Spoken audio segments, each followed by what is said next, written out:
Hello everyone, welcome back to my channel.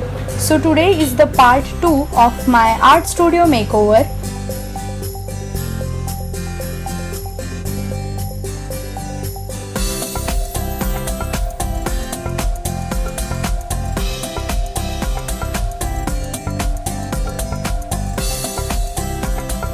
So in last video I stick all the photo frames on the wall using double tape.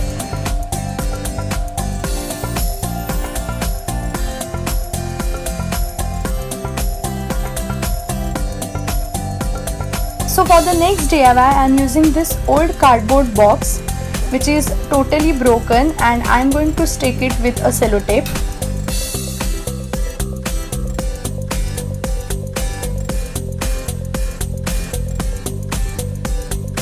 On this box I am going to write a nice thought using white acrylic color.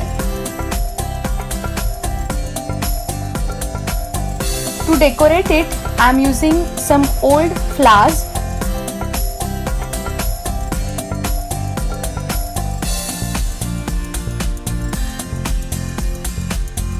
Using this stick-on hooks and hanging this old wooden decor. And now I am hanging a ribbon on which I am going to hang all my photos and some tags. Using this DIY wooden showpiece, I have a separate video on this. I will put the link in the description box below. Now placing all my art supplies in each shelf.